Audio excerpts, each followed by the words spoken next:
It was a quiet afternoon. After lunch, 65-year-old Ning settled onto the balcony of her fifth-floor apartment, gazing at the serene outskirts of Chongqing City in China. Her husband, 70-year-old Wang Wei, was dozing on the couch in the living room. The couple lived alone in the apartment, their two daughters having moved to another city for work. Suddenly, a scream broke the quiet. It was brief, lasting no more than 2 seconds, but it was enough to make Wang awake. Groggy and disoriented, he called out to Ning, asking what had happened as he stumbled toward the balcony. But Ning didn't answer. She stood frozen, her eyes locked on the ground below. Wang joined her, his heart pounding as he followed her gaze. What they saw next left them stunned. A horrifying scene at the base of their apartment building that neither of them could have anticipated.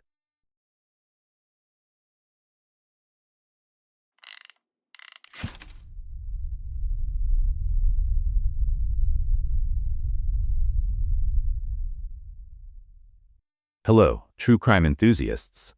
Today, we're going to look at a case that sent shockwaves across China. The story is so unsettling that it's hard to fathom the depths of human behavior. This case challenges our understanding of familial love and trust. Before we go any further, a word of caution. This story contains sensitive and disturbing content. It's not for the faint of heart, and viewer discretion is strongly advised. Chongqing, a bustling hub of commerce and industry in southwest China, known for its stunning landscapes framed by winding rivers and lush mountains. It's a city where tradition meets modernity, a place of beauty and opportunity. Zhang, a 23-year-old young man who crossed paths with Chen Meilin through a mutual friend. From the moment they met, Zhang was captivated by Chen, and his feelings for her grew quickly. Chen came from a family deeply rooted in scientific research. Her parents were both respected figures in the field, reflecting a household that valued education and intellectual achievement. Zhang, on the other hand, came from a very different background.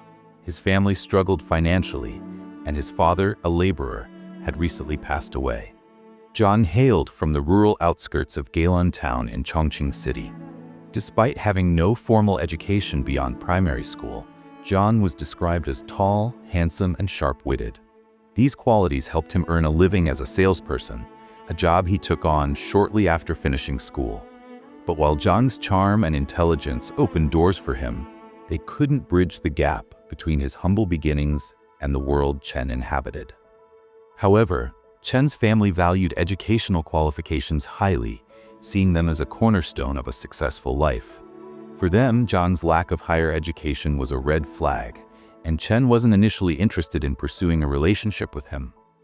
But Zhang was persistent, pursuing her with a determination that was hard to ignore. Over time, Chen began to see him in a different light. She noticed his intelligence, thoughtfulness, and ambition, qualities that slowly won her over. Eventually, she agreed to become his girlfriend. Their relationship seemed to be moving forward smoothly until, just 3 months later, Chen discovered she was pregnant. It was unexpected, and the news brought a wave of uncertainty. Zhang, however, assured her that he would respect her decision. He promised to marry her if she chose to keep the child and swore to take full responsibility for supporting their new family. His words struck a chord with Chen, who saw them as a sign of his maturity and commitment. She was deeply moved, convinced that Zhang was a responsible man who would stand by her side. Chen's parents, however, were far from convinced. Given the stark differences in their family backgrounds and social standing, they had always been cautious of Zhang. But when Chen revealed her pregnancy, their objections were met with a harsh reality. Reluctantly, they approved the marriage, believing it was the only way to protect their daughter's future. In Asian cultures, family reputation and education often precede individual desires. Marriage isn't just about two people coming together. It's a union of families, a bond that requires mutual approval and respect. Attraction between individuals is essential, but it's only one piece of the puzzle. Families play a central role in deciding whether a relationship moves forward, ensuring that values, social standing, and traditions align. Respect for elders and ancestral heritage is deeply ingrained in these societies, shaping the way decisions are made and relationships are formed. In many parts of Asia, Particularly in rural areas of countries like India and China, families often live together in joint family systems. Here, marriage isn't just a personal milestone, it's a communal celebration, a festival that brings entire villages and extended families together. The ceremony is steeped in tradition, with rituals that honor the past while welcoming the future. In 2017, Zhang and Chen tied the knot, marking the beginning of their life together as a married couple. Before the wedding, Chen had been working, but after discovering her pregnancy, she decided to leave her job and focus on being a homemaker. This left Zhang as the sole breadwinner for the family. He worked as a salesperson at a small company, barely providing enough to make ends meet. Despite the financial strain, Zhang poured his energy into his work, determined to support his growing family. Life wasn't easy, but amidst the struggles, there was joy. The couple welcomed their first child, a baby girl named Zhang Ruishui, whose arrival brought a new sense of purpose and happiness to their home. Zhang's hard work eventually paid off when he earned a promotion, easing the family's financial burdens and giving them a much-needed sense of stability. Their family grew again the following year when Chen gave birth to a baby boy, Zhang Yangri. The house was now filled with the sounds of children's laughter, playful bickering, and the occasional tantrum, a chaotic but heartwarming symphony that made their home feel complete. For a time, it seemed that Zhang and Chen had overcome their early challenges, building a simple life full of love. As Zhang climbed the ranks at his job, he found himself rubbing shoulders with some of the city's wealthiest individuals. These encounters opened his eyes to a world of luxury and privilege, a stark contrast to the poverty and hardship that had defined his childhood. Zhang couldn't help but feel a growing sense of envy. He longed for the kind of life these people had. He wanted more than what his current job could offer, but achieving that dream wouldn't be easy. It was during this time that Zhang crossed paths with Ye Chengchen, a young woman who was helping her parents run their thriving food company. Yi's family business was well established in Chengchen, and her family was among the city's elite. Ye herself was highly educated, having graduated with a degree in economics before stepping into a leadership role alongside her father. She was composed and confident, which is everything Zhang aspired to be. For Zhang, meeting Ye was like catching a glimpse of a life he desperately wanted but couldn't quite reach. Her success and family wealth stood in sharp contrast to his own modest upbringing and struggles. As their professional interactions continued, Zhang began to see Ye not just as a business connection, but as a symbol of the life he craved. Zhang and Ye exchanged their Weibo IDs, a common practice in their professional circles. Weibo, China's popular social media platform, became the space where their initial business discussions gradually shifted into something more intimate. What started as formal exchanges soon evolved into friendly conversations, and before long, a deep friendship began to form. Ye, however, was completely unaware that Zhang was a married man with 2 children. Zhang had carefully omitted any mention of his family, presenting himself as a single, ambitious individual. As their bond grew stronger, their friendship crossed into romantic territory. They became inseparable, and Zhang found himself in a state of infatuation, convinced that he couldn't live without Ye. But Zhang's feelings were complicated. While he was drawn to Ye, his interest in her wasn't purely romantic. He was equally captivated by her family's wealth and the opportunities it represented. Zhang knew that his current job as a salesperson would never allow him to achieve the kind of affluence he craved. In his mind, marrying Ye and eventually inheriting her family's business was the key to securing the life he had always dreamed of. Ye, on the other hand, was deeply in love with Zhang. She saw him as charismatic, handsome, and hardworking, a man who genuinely cared for her. Unaware of his ulterior motives, she believed their relationship was built on mutual affection and trust. Slowly, Zhang and Ye began spending more time together, often staying under the same roof whenever possible. At home, Chen noticed a troubling shift in Zhang's behavior. He had become emotionally distant, no longer showing the same affection toward her or their children. The man who once worked tirelessly to provide for his family now seemed indifferent, even apathetic. He stopped engaging with the kids, no longer playing with them or showing interest in their lives. Chen couldn't ignore the change, but she tried to rationalize it. She assumed his detachment was due to the mounting pressures at work, a temporary phase that would pass once things settled down. Out of concern for his mental well-being, she chose not to confront him directly, hoping he would eventually return to his old self. But that moment never came. Instead, the distance between Zhang and Chen only grew wider. Tensions began to simmer, and what started as occasional disagreements soon became daily arguments. The once harmonious household was now filled with an undercurrent of resentment and frustration. Chen, who had once believed in Zhang's love and commitment, now found herself questioning everything. As the days turned into weeks, the strain became unbearable. Zhang's priorities had clearly shifted, and Chen was left to pick up the pieces of a family that was slowly falling apart. Eventually, Chen discovered the truth. Zhang was having an affair with another woman. Heartbroken but determined, she confronted him, pleading for him to end the relationship with Ye and return to their family. After all, he had once been a loving husband and devoted father. She clung to the hope that the man she married was still there. But Zhang's response was far from reassuring. He refused to end the affair, leaving Chen feeling helpless and alone.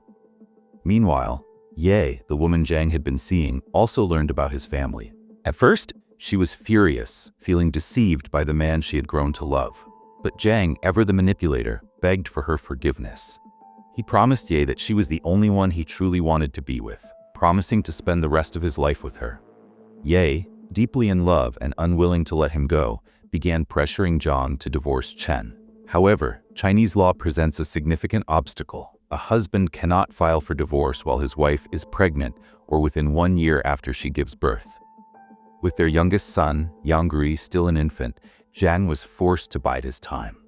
He waited patiently for the day when Yang would turn 1, marking the moment he could legally pursue a divorce and finally leave Chen behind.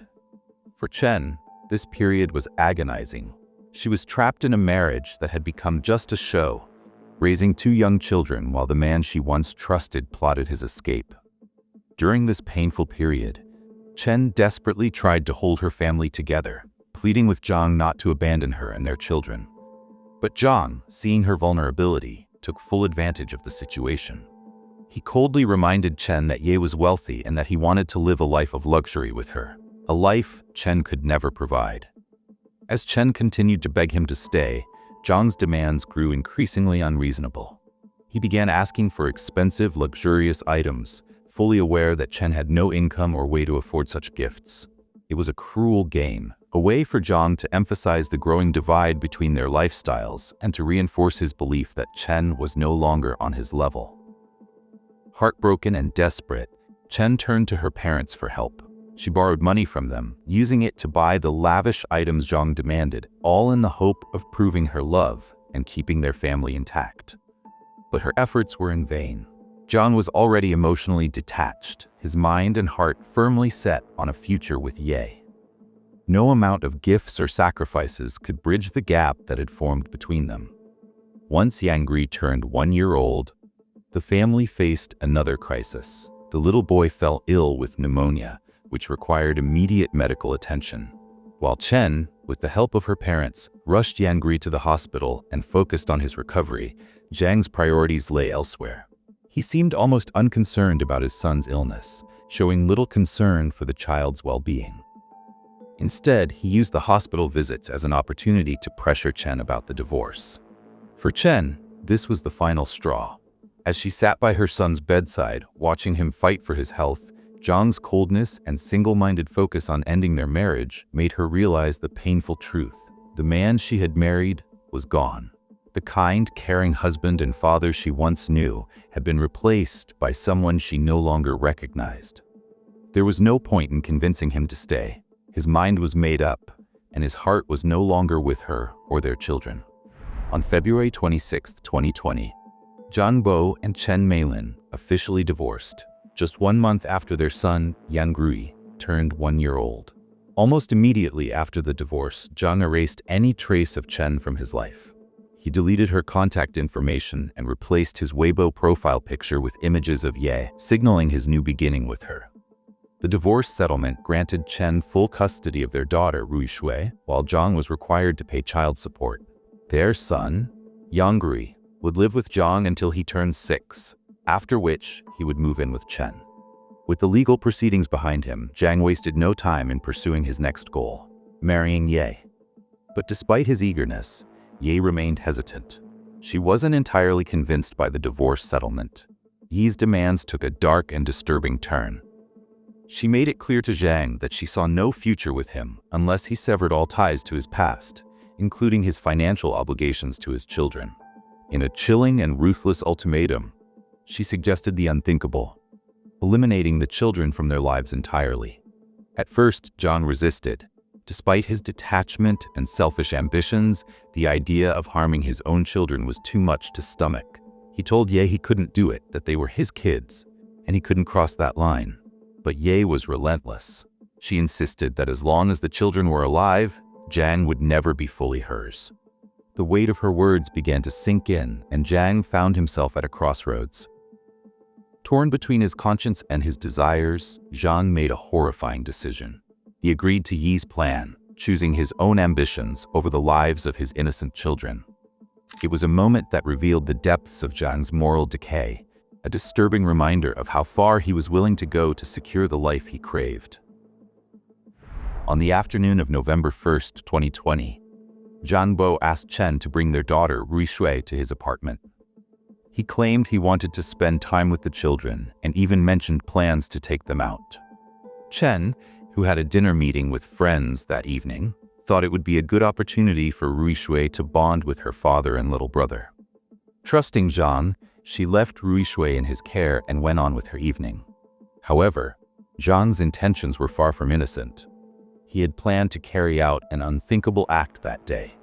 However, his plans were temporarily intercepted when his mother unexpectedly arrived at his apartment. She had come to spend time with her grandchildren. Knowing his mother would stay the night, Zhang left the apartment and spent the evening with Ye, delaying his horrific scheme. The next morning, November 2nd, Zhang returned to his apartment at 10 a.m. As soon as his mother left for her home, he set his plan into motion.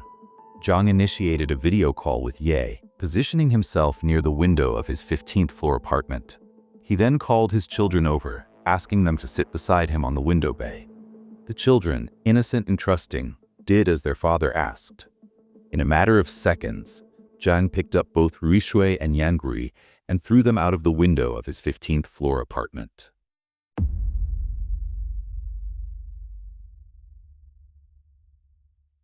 The horror of that moment is almost impossible to put into words. A father, the person who should have protected them at all costs, had become their executioner. Neighbors quickly gathered at the scene after the children fell, horrified to realize that the victims were Zhang's own kids. In a panic, they rushed to his apartment to inform him of the tragedy. When Zhang opened the door, he put on a convincing act, pretending to have been asleep and feigning shock at the news. His performance was calculated. He played the role of a distraught father to perfection. Accompanied by the neighbors, Zhang ran down to the spot where his children lay.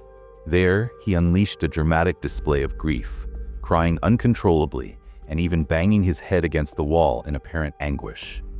To those watching, it seemed like the reaction of a heartbroken parent. But beneath the surface, his actions were nothing more than a hideous charade, a desperate attempt to cover his tracks and divert suspicion. The ambulance arrived swiftly at the scene, where EMS personnel assessed the devastating situation. Rui Shui, the older child, had died instantly from a severe head injury. Yang, the younger one, was still clinging to life, though barely.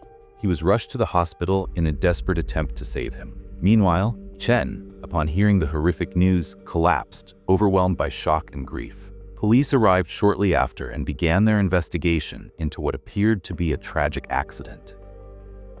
During questioning, Zhang claimed he had been asleep and only learned of the incident when neighbors woke him up. But from the very beginning, his story raised red flags. Investigators found it hard to believe that two toddlers, just 2 and 1 years old, could have climbed up to a window of such height on their own. The bedroom window in Zhang's apartment was nearly 40 centimeters above the ground, with the lower edge of the window itself another 40 centimeters higher than the bay window sill. There were no chairs or objects nearby that the children could have used to reach the window, and no traces of their presence were found on the sill. A few days later, the heartbreaking news came. Little Yang Gui, the youngest victim, succumbed to his injuries due to multiple internal organ failures.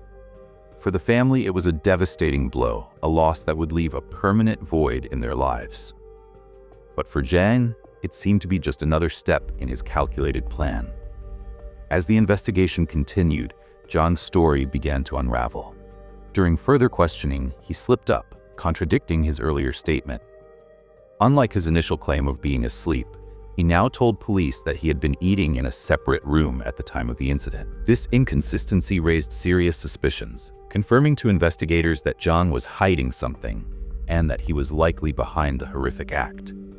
Determined to uncover the truth, police dug deeper into Zhang's background. They examined his digital footprint, focusing on his communications with Chengchen. What they found was shocking. Thousands of text messages exchanged between Zhang and Ye on WeChat. These messages revealed a disturbing plot. Ye had been relentlessly pressuring Zhang to eliminate his children, describing them as a burden and insisting that she could not marry him unless they were gone. She even suggested methods, such as poisoning or drowning, to carry out the act. The police meticulously reviewed Zhang's mobile activity logs, piecing together his actions before and after the incident. They analyzed who he had contacted, his location data, and even restored deleted chat histories. The evidence painted a damning picture. Zhang and Ye had conspired to commit an unspeakable crime, driven by selfish desires and a complete disregard for innocent lives. For Chen, the revelations were a nightmare come to life. Not only had she lost her children, but she also had to confront the horrifying truth that their deaths were the result of a cold, calculated plan by their father and his girlfriend. The investigation exposed the depths of Zhang's depravity and the extent of Yi's influence, leaving no doubt about their roles in the tragedy. Under intense questioning, Zhang Bo finally broke down and confessed to the crime. He revealed the twisted reasoning behind his actions, claiming that he had been compelled to kill his children because of Yi's threats. According to Zhang, Ye had repeatedly pressured him, insisting that she would harm herself if he didn't comply with her demands. Just before the incident, Zhang had video called Ye, desperately asking if there was any other way to resolve the situation without harming his children. But Ye was unwavering. To prove her point, she took a sharp object and scratched her hands, showing Zhang that she was willing to go to extreme lengths, even self-harm, to get what she wanted. This act of manipulation, coupled with her relentless pressure, pushed Zhang over the edge. In a moment of weakness and desperation, Zhang made the unthinkable decision to end the lives of his own children, believing it was the only way to secure his future with Ye. The fate of those innocent little angels was sealed not by chance, but by the cold, calculated actions of two adults who placed their own desires above the lives of the most vulnerable. For Chen, this revelation was yet another layer of heartbreak. The thought that her children's lives were sacrificed for such selfish motives was almost too much to bear. In November 2020, police arrested Zhang Bo and his girlfriend, Chengchen, after concluding that the deaths of the children were not accidental, but the result of intentional homicide. The case sent shockwaves through the community, and the legal proceedings that followed would be closely watched by the public. The first trial took place on July 26, 2021. After careful deliberation, the Chengchen No. 5 Intermediate People's Court delivered its verdict on December 28, 2021. Both Zhang and Ye were sentenced to death for intentional homicide, with the additional penalty of being deprived of their political rights for life. During the trial, Chen made a powerful statement. She waived her right to civil damages compensation, insisting that her only demand was for the perpetrators to face the most severe punishment possible. However, both Zhang and Ye appealed the ruling, prolonging the legal battle. The second trial began on April 6, 2023, at the Chongqing Higher People's Court. In a surprising twist, Zhang withdrew his previous confession, claiming that the children's fall had been nothing more than a tragic accident. But the court was not convinced by his sudden change of heart. On May 11, 2023, the Chongqing High People's Court upheld the original ruling, affirming that the death sentences were appropriate. The court's statement was unequivocal. Zhang and Ye's actions had not only crossed the legal and moral bottom line, but had also trampled on social conscience. Their motives were deemed extremely despicable, and the means by which they carried out the crime were described as exceptionally cruel. The verdict brought a measure of closure to a case that had horrified the nation. For Chen, it was a bittersweet moment. Justice had been served, but it could never undo the loss of her children. The Chongqing High People's Court submitted its ruling to the Supreme People's Court for final approval, the highest judicial authority in China, tasked with hearing appeals and issuing binding interpretations of the law. After a thorough review, the Supreme People's Court confirmed the death penalty for both Zhang and Chengchen. The court's decision was clear and certain. Zhang and Ye had intentionally and illegally deprived others of their lives, a crime that constituted intentional homicide. The court emphasized that both defendants held equally significant roles in the crime, playing the main parts in its planning and execution. Their actions were deemed not only legally reprehensible, but also morally indefensible, leaving no room for leniency. On January 31, 2024, the Chongqing No. 5 Intermediate People's Court carried out the execution of Zhang and Ye, following the execution order issued by the Supreme People's Court. While the method of execution was not explicitly stated, it is widely speculated that they died by lethal injection, a common practice in China for carrying out capital punishment. The execution marked the end of a long and harrowing legal battle, bringing a grim sense of closure to a case that had captivated and horrified the nation. For Chen, it was a moment of justice served, though it could never erase the pain of losing her children. News of the execution spread like wildfire, quickly becoming a trending topic on Weibo. The story drew hundreds of millions of views, sparking a flood of reactions from the public. Many comments expressed strong support for the executions, with a prevailing sentiment that the punishment fits the crime. One highly upvoted comment on the state news agency Xinhua's post simply read, "Today is truly a good day," capturing the collective relief and sense of justice felt by many. For Chen, the execution brought a bittersweet sense of closure.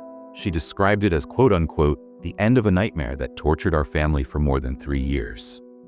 Dressed in black, she visited the temple where her children's ashes were kept, carrying a bouquet of white lilies, a symbol of purity and remembrance. Standing before their memorial, Chen said, "Mom made sure that justice is served."